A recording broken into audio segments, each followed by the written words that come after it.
Alors, bonjour. Alors, moi, j'ai eu la tâche de vous présenter le carfilzomib, le Kyprolis, avec un K, fait que vous allez voir souvent, le C était déjà utilisé, là, fait que dans les études, on utilise beaucoup le K comme abréviation là, pour le remettre. Donc, il a eu son OK de Santé Canada en janvier.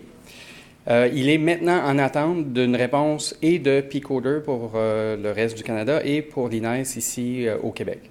Pour l'instant, il y a quand même possibilité d'avoir accès à la molécule en faisant des demandes auprès des assurances, la RAMQ, et il y a un programme de compassion de la compagnie en attendant que l'INES en tout cas pour le Québec, là, en attendant que l'INES se prononce sur le dossier. D'ailleurs, on a mis un patient là-dessus il y a 2 semaines là, qui a commencé. Alors, on va commencer. Donc, c'est un inhibiteur du protéasome de deuxième génération. Donc, on a modifié la molécule qui existait déjà du bortezomib pour arriver avec quelque chose qui était un petit peu différent. Une des grandes différences aussi, le bortezomib avait une affinité pour le protéasome de façon réversible. Celui-là, c'est un lien irréversible. Alors, il est un petit peu différent. Alors, j'ai déjà parlé un peu du mécanisme d'action, fait que je ne rentrerai pas dans les détails. Juste vous dire, l'image la plus simple, c'était la poubelle qu'on avait parlé tantôt. Alors, si on bloque la poubelle, la cellule n'aime pas ça, ça fait beaucoup de rouge et elle meurt. Fait qu'on va garder ça simple comme ça. Fait que pour aller dans les études, là, je vous présente les études, les slides vraiment qui étaient présentés par les gens qui ont fait la recherche. Alors, c'est fait pour des gens qui sont peut-être habitués de voir la littérature scientifique, là, fait que soyez pas pris de court là, si c'est trop compliqué. Si vous êtes visuel, les slides sont là. Visuellement, on voit des choses très faciles. Si vous êtes auditif, vous pouvez fermer les yeux puis écouter ma douce voix vous bercer. Et donc, on va passer à travers. D'ailleurs, ma voix, est-tu belle en anglais? Je sais pas. C'est pas pire? OK. Je me demandais de quoi je chanais. OK, fait qu'on va y aller avec la première. Donc, carfilzomib dexaméthasone versus bortezomib dexaméthasone. Donc, la deuxième versus la première génération. Fait qu'on va utiliser les abréviations KD versus VD. OK? Alors, sommairement, c'est des patients qui étaient avec un myélome multiple récidivant, qui avaient eu entre 1 et 3 traitements antérieurs. Il y avait pu avoir et du Velcade avant ou du Kyprolis aussi, s'il y avait eu au moins une réponse partielle antérieure quand ils l'ont reçu, puis ça faisait plus de 6 mois qu'ils n'avaient pas reçu. Donc, on avait passé à autre chose, probablement, ou ça faisait longtemps qu'ils étaient en rémission pour pouvoir avoir. Mais c'est des patients qui avaient pu être traités par ça aussi. Une chose importante aussi, les patients qui étaient admis, ils pouvaient avoir une clairance à créatinine qui était affectée, donc une insuffisance rénale. Ils pouvaient avoir 15 ml et plus par minute. Donc, les patients avec insuffisance rénale pouvaient être mis dans cette étude-là. Était exclu, par exemple, une chose à remarquer, dans les études préliminaires qui ont été faites avec cette molécule-là, on s'est aperçu d'effets cardiaques. Donc, les patients qui avaient eu des infarctus du myocarde récemment ou qui avaient déjà une insuffisance cardiaque étaient exclus de cette étude. OK, fait que le schéma, donc, les patients étaient randomisés entre les deux groupes, soit le KD, donc carfilzomib, à une dose de 56 mg par mètre carré. Ça se donne 2 fois par semaine, 3 semaines sur 4. OK? C'est un peu prenant comme façon de donner. C'est une perfusion de 30 minutes, c'est pas si long que ça. Et on donne ça en combinaison avec la dexaméthasone. Donc, elle était donnée les mêmes journées, 1, 2, 8, 9, 15, 16. Et il y avait le 22-23, la dernière semaine du cycle, il y avait encore de la dexaméthasone qui était donnée, même s'il n'y avait pas de carfilzomib. Pour le Velcade, c'était le schéma habituel de Veldex, donc le 1,3 mg par mètre carré, jour 1, 4, 8, 11, d'un cycle de 21 jours, auquel est additionné la dexaméthasone au jour 1, 2, 4, 5, 8, 9, 11, 12, le jour du traitement et le lendemain. Alors, pour les deux cas, on continuait jusqu'à progression de la maladie ou apparition de toxicité. Donc, ici, juste les deux groupes étaient comparables, on ne va pas trop dans les détails. Ce que je voulais attirer l'attention, par exemple, c'était que au niveau il y a une différence entre les deux études que je vais vous présenter au niveau des risques, au niveau du risque des patients élevés versus standard. En fait, dans les deux études, ils ne mesuraient pas de la même façon, ce qui est un petit peu un problème. Il y a une étude que c'était 1 et plus, l'autre c'était 20 il n'y avait pas les mêmes critères. Ici, je fais une bémol sur... Il y a quelques gens de l'industrie, c'est le fun d'avoir des études là, qui suivent et qu'on s'entende sur des points pour que ça soit un petit peu plus comparable.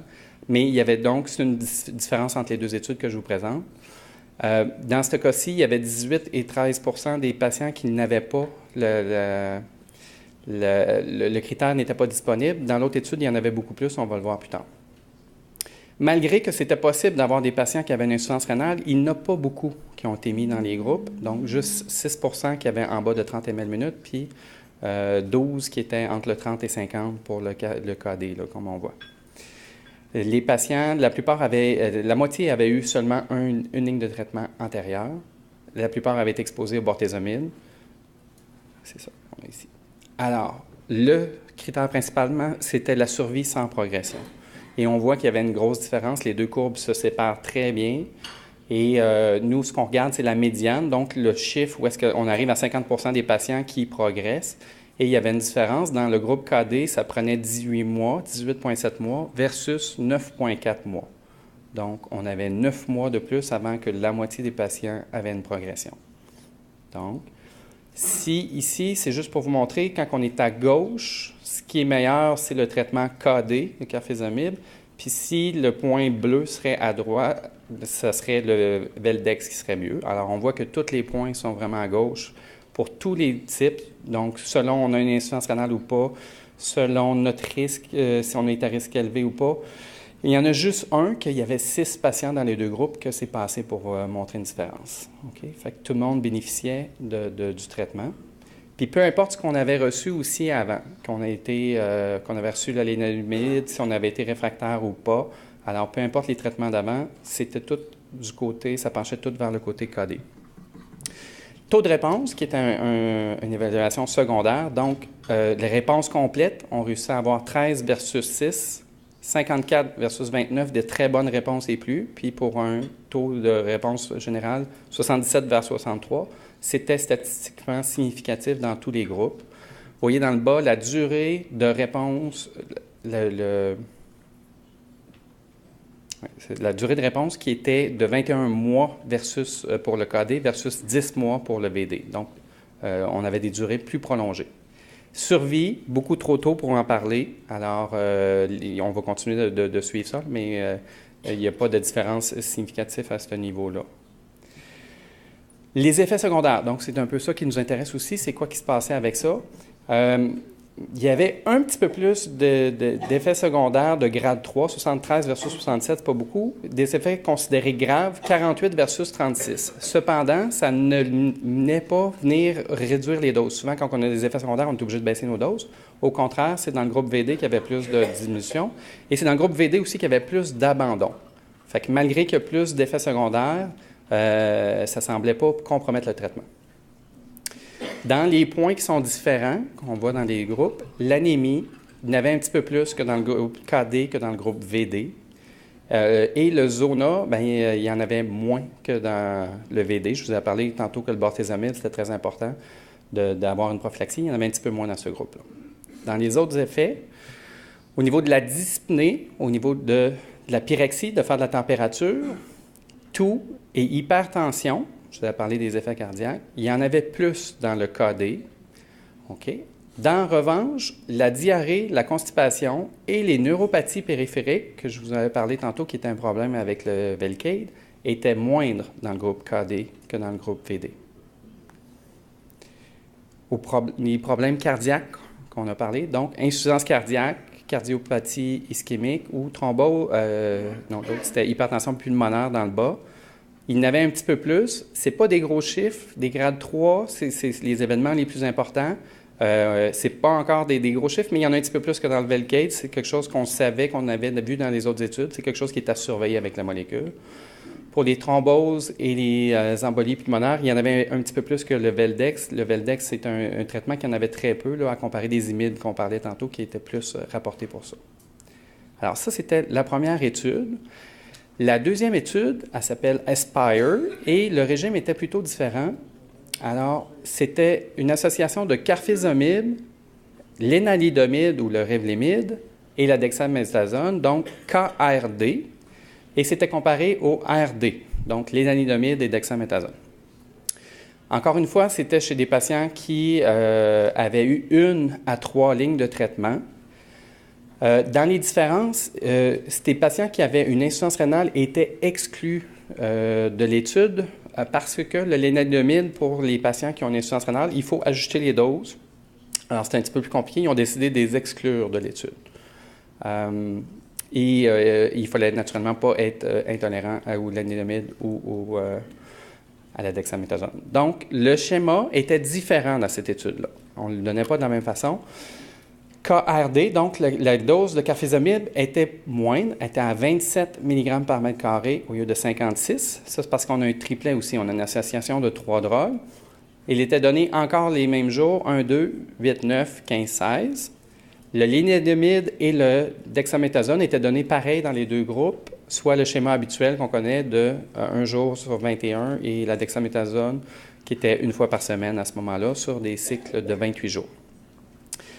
Fait à noter, ce n'est pas tout à fait aussi de la même façon. Après 12 cycles, le carfilzomib, on le donnait 2 semaines sur 4 au lieu de 3 semaines sur 4. Donc, on coupait les jours 8 et 9 du traitement. Et après 18 cycles, le carfilzomib était arrêté. Okay? Il restait juste le Revdex à ce moment-là. Donc, ce n'est pas le même schéma dans les deux études. Et ce schéma-là, c'est celui-là qui a été soumis à Santé Canada pour approbation. Et donc, c'est cette façon-là, théoriquement, qu'on devrait le donner pour nos patients. Ce que je parlais tantôt, donc, les patients qui n'avaient pas, on ne savait pas la cytogénétique, il y en avait 50 %, il y en avait beaucoup. Entre autres, parce qu'il fallait absolument avoir les 3 marqueurs qui étaient faits, puis beaucoup de centres en Europe ne testaient pas pour un des 3.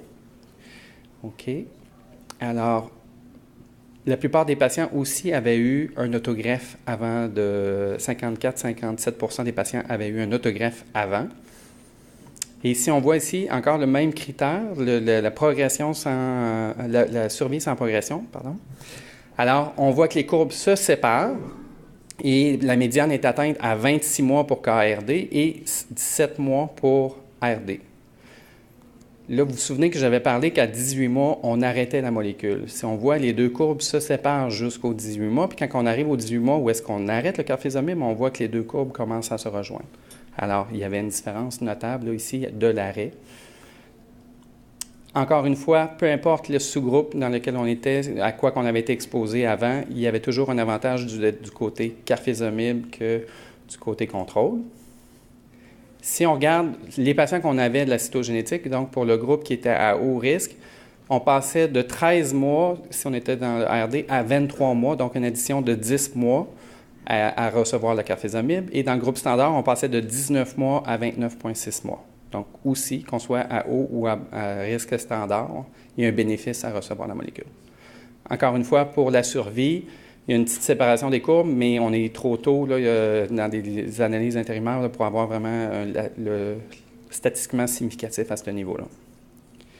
Dans les taux de réponse, c'était aussi plus augmenté. C'était significatif dans tous les sens, les réponses complètes. Donc, avoir les 3 molécules, on voit qu'on est capable d'aller chercher 31 % de réponses complètes versus 9, 69 pour des bonnes réponses, puis 87 % ou de réponses globales à ce moment-là à recevoir. Si on regarde au niveau des effets secondaires, donc, les gens qui étaient sur KRD réussissaient à rester quand même longtemps. On parle de 88 mois versus 57. OK? Fait que même l'addition de la molécule, puis un risque potentiel d'additionner des effets secondaires ne semblait pas nuire à rester sur le traitement. Fait que c'est ce qu'on voit ici. Et au niveau des effets secondaires hématologiques, thrombocytopénie était un petit peu augmentée en donnant les 3 ensemble. Au niveau des autres effets secondaires, donc diarrhée, la toux, la pyrexie, donc des choses qu'on a parlé tantôt, hypokaliémie et des spasmes musculaires, donc était un peu plus augmenté au niveau du KRD que dans le RD. Et au niveau des problèmes cardiaques qu'on a parlé, donc hypertension, donc augmenté de 7 % à 14 % de tout grade. Au niveau des grades importants, c'était 1,8 à 4,3. Donc, les insuffisances cardiaques également augmentées et des problèmes d'ischémie. Au niveau des thromboses veineuses profondes et des embolies pulmonaires, c'était augmenté aussi, mais de pas grand-chose. Mais il y a une augmentation par rapport à l'autre groupe. Donc, c'est les effets secondaires un peu à vérifier. Donc, les carfilzomib est le premier inhibiteur du protéasome de deuxième génération. Il s'est montré supérieur au VD et au RD dans 2 études importantes avec beaucoup de patients. Il y a moins de neuropathie périphérique. Les effets secondaires cardiaques sont vraiment à surveiller. Ils ne sont pas si fréquents que ça, mais c'est à voir. Il y a un régime à 1 fois par semaine qui est à l'étude présentement, qui serait nettement mieux pour les patients là, par rapport au régime actuel, là, de venir 2 fois semaine pendant 3 semaines sur 4. C'est un peu prenant. Alors, les études sont en cours là, pour voir là, si on ne pourrait pas l'avoir à 1 fois par semaine. Et time's up. Alors.